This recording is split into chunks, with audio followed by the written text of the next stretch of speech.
Hello dear students, आपका welcome है हमारे channel physics numerical problems and solutions में। तो इससे पहले हम आज का वीडियो स्टार्ट करें, आपसे रिक्वेस्ट है कि हमारे चैनल को शेयर कीजिए, सब्सक्राइब कीजिए और हमारे वीडियोस को लाइक कीजिए। देखिए, इससे ही हमें आपका सपोर्ट मिलता है और हमें मोटिवेशन मिलता है और आपके लिए इसी तरह के और वीडियोज़ लेके आने के लिए। तो इससे पहले हम आज का वीडियो स्टार्ट करें, प्लीज़ शेयर जरूर कीजिए और लाइक जरूर कीजिए। तो आज का जो क्वेश्चन है वो क्वेश्चन नंबर है 48, गेट 2026 के एग्जाम में पूछा गया था। क्वेश्चन में क्या गिवन है, एक पॉजिटिव पॉइंट चार्ज है जो कि ओरिजिन पर है और उससे कुछ ही दूरी पर एक्स एक्सिस के अलोंग हमारे पास एक पॉइंट डायपोल रेखा जो कि वाई डायरेक्शन में है। तो हमें बताना है फोर्स कितना होगा डायपोल पर। जीरो होगा, positive Y direction, negative Y direction या पॉजिटिव एक्स डायरेक्शन, कहाँ पे होगा ये हमें यहाँ पे बताना है। तो सबसे पहले देखिए, हमारे पास जो पॉजिटिव चार्ज है हमारे पास, इसको हम ले लेते हैं क्यू, कैपिटल क्यू से ले लेते हैं, रिप्रेजेंट कर लेते हैं इसको। उसका जो इलेक्ट्रिक फील्ड होगा उसकी वजह से किसी भी पॉइंट पर, at any point on X Y Z, मतलब कि एक पॉइंट पी है मान लेते हैं, वहां एक्स वाई जेड हमारे पास है, उस पॉइंट पर जो इलेक्ट्रिक फील्ड होगी वो कितनी होगी, इलेक्ट्रिक चार्ज की वजह से कितनी फील्ड होगी, क्यू डिवाइड में 4 pi epsilon naught R square R cap. अब जो ये आर कैप है यूनिट वेक्टर, इसको हम क्या कर लेते हैं, आर वेक्टर बाय आर में कन्वर्ट कर लेते हैं। तो ये कितना हो जाएगा, Q divide by 4 pi epsilon naught R cube और ये आर वेक्टर हो गया। अब इसको हम किस फॉर्म में लिख सकते हैं, हम इसको कार्टेशियन कोऑर्डिनेट्स यानी कि एक्स वाई जेड की फॉर्म में लिख लेते हैं, एक्स वाई जेड के टर्म्स में इसको लिख लेते हैं। तो ये कितना होगा, इसको हम के ले लेंगे, ये हो गया हमारे पास के क्यू डिवाइड में एक्स स्क्वायर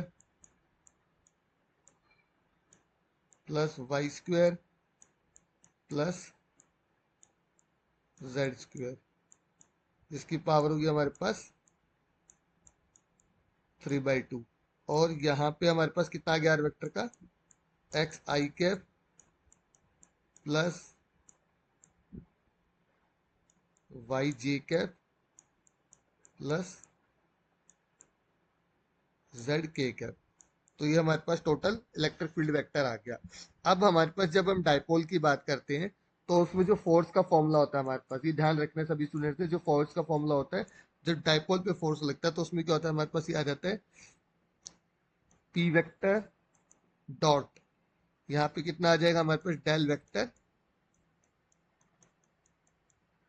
ई वेक्टर। तो ये डॉट प्रोडक्ट होता है, पी हमारे पास क्या हो गया, डायपोल मूवमेंट हो गया, यहाँ पर ये इलेक्ट्रिक फील्ड किसका, डायपोल का मूवमेंट हो गया, ये पी वेक्टर, और डॉट प्रोडक्ट किसके साथ आएगा, डेल वेक्टर ई वेक्टर के साथ आ जाएगा। तो यहाँ पे बेसिकली जब ये हमारे पास, क्योंकि अब हमारे पास जो डायपोल है हमारे पास वो किस डायरेक्शन में, वाई डायरेक्शन में है, तो यहाँ पे कौन सा कंपोनेंट आएगा, P del E by del Y, Y component के साथ ही हमारा सिर्फ डॉट प्रोडक्ट आएगा यहाँ पे, ठीक है ना। ई हमारे पास यही रहेगा, डेल ई वाई आएगा, ई वाई कंपोनेंट नहीं लेंगे यहाँ पर हम। वाई क्यों नहीं ले रहे, उसका रीजन हम यहाँ बता देते हैं, इसको हमने वाई लिख लिया, बट यहाँ पे हम वाई नहीं लेंगे, सिर्फ ई लेंगे। उसका रीजन क्या है यहाँ पे, उसका रीजन है क्योंकि हमारे पास जो इलेक्ट्रिक फील्ड वेक्टर है उसमें तीनों टर्म्स में यहाँ पर हमारे पास वाई है, ओके। और यहाँ पे जो बनेगा, यहाँ पे क्या बनेगा, जब हम डेल वेक्टर को ई वेक्टर से लेंगे तो कितना बनेगा, डेल वेक्टर ई वेक्टर, यहाँ पे देख लेते हैं। ये आपके पास बनेगा डेल बाय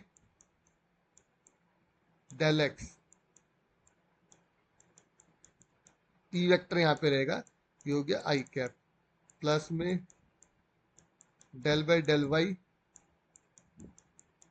ई वेक्टर जे कैप, प्लस में del by del Z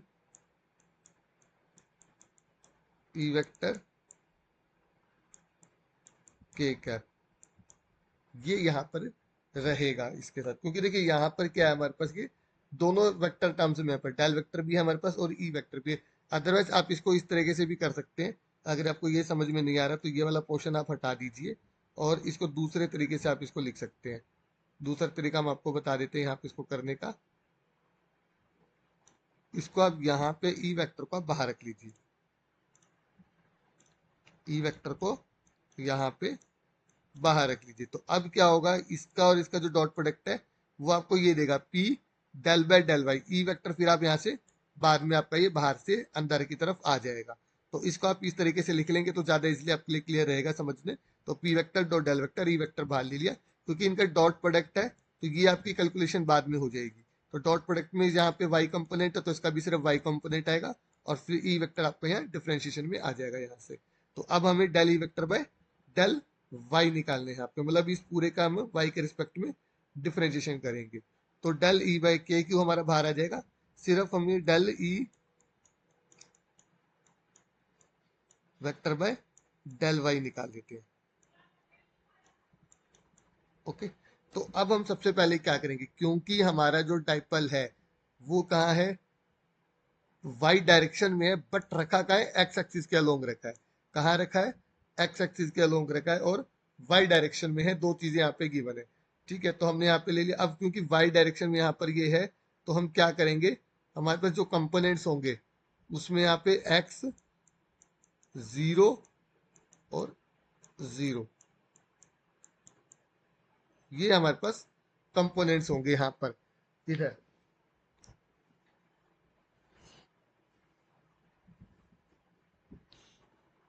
okay, तो यहाँ पे हमारे पास ये क्या होंगे, कंपोनेंट्स हो जाएंगे यहाँ पे।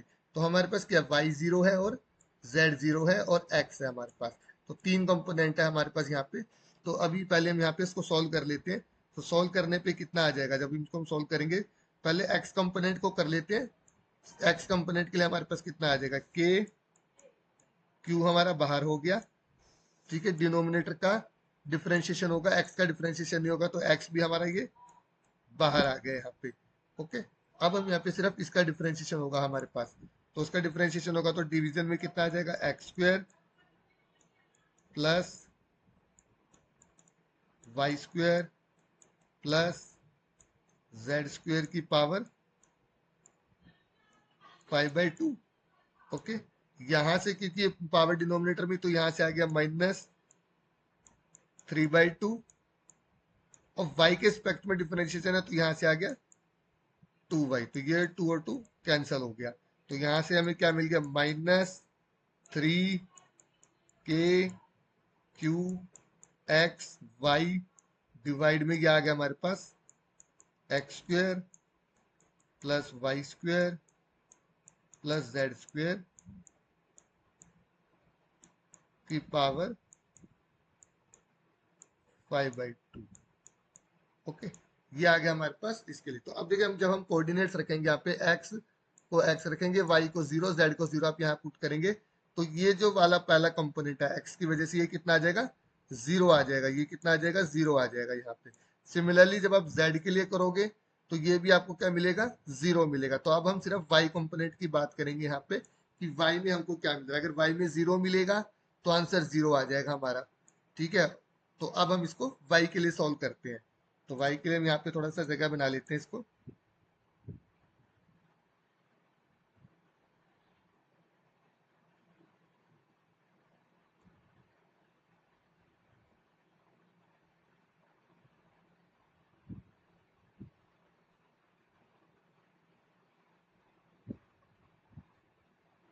तो वाई के लिए अब हम इसको सॉल्व कर लेते हैं। तो वाई के लिए हमारे पास क्या है, क्योंकि वाई के रिस्पेक्ट में डिफरेंशिएशन है तो यहाँ 2 बार होगी, क्योंकि वाई भी हमारा यहाँ ऊपर है और नीचे भी है। ओके, तो पहले हम क्या कर लेते हैं, यहाँ पे इसको भी हटा लेते हैं यहाँ से ये, और y के साथ करते हैं। तो y के साथ जब डिफरेंशिएशन होगी तो पहले हमारा न्यूमरेटर का डिफरेंशिएशन होता है। तो डेल ई वाई कंपोनेंट ले लेते हैं, डेल वाई कितना हो जाएगा हमारे पास यहाँ पर, ये के के हमारा ये कैपिटल में है, इसको के कैपिटल में लिख लेते हैं यहाँ पे। ये के हो गया हमारे पास, क्यू हो गया, डिवाइड में X square plus Y square plus Z square, ये हमारे पास पावर 3/2 में आ गया। ओके, माइनस में अब हमारे पास फिर क्या, वाई से है, वाई का तो वाई रहेगा हमारे पास, के क्यू डिवाइड में कितना आ जाएगा, ये प्लस में ना, प्लस ही रखते हैं अभी इसको। और यहाँ पर आ गया एक्स स्क्वायर, जब इसकी डिफरेंशिएशन होगी, plus Y square plus Z square, ये वाई ले लेते हैं इसको पूरे को, और ये स्क्वायर हो गया यहाँ पर, और ये पावर होगी इसकी 5/2 पावर आएगा यहाँ पे ये। तो इसकी होगी पावर 5/2। अब देखिए मल्टीप्लाई में क्या आ जाएगा, तो -3/2 आ जाएगा। ओके, y हमारे पास ऑलरेडी था पहले से, और एक मल्टीप्लाई में आ जाएगा 2y। तो यहाँ से एक तो हमें, अब हम फिर से कोऑर्डिनेट रखते हैं x 0 और 0। तो ये वाला पार्ट तो आपका 0 हो गया सिटीज, ये रह गया लेकिन आपके पास। तो हमारे पास del E Y by D Y किस डायरेक्शन में आ गया, पॉजिटिव वाई डायरेक्शन में आ गया हमारे पास। वाई डायरेक्शन के लिए हमारे पास कंपोनेंट 0 नहीं आया, और वैल्यू क्या आई है, पॉजिटिव आई है। तो मतलब क्या आ गई, पॉजिटिव वाई डायरेक्शन में हमारे पास रिजल्ट आ गया यहाँ पे। तो फोर्स हमारा किस डायरेक्शन में आ गया, पॉजिटिव वाई डायरेक्शन में आ गया। तो इस तरह से हमने यहाँ पे इसको सॉल्व करना है कि किस डायरेक्शन में हमारे पास जो फोर्स है उसकी वैल्यू आ रही है। तो आई होप स्टूडेंट्स आपको समझ में आएगा कि किस तरह से हमने इसको यहाँ पे सॉल्व किया है। तो अगर आपको फिर भी कोई भी क्वेश्चन नहीं आ रहा है फिजिक्स का, कोई भी न्यूमेरिकल टॉपिक, तो प्लीज हमारे वीडियोस के कमेंट सेक्शन में उसको पोस्ट करें। हम उसका सोल्यूशन विद इन 24 आवर्स आपको प्रोवाइड करेंगे, और बिल्कुल फ्री रहेगा वो, कोई चार्ज हम इस चीज़ का नहीं लेते।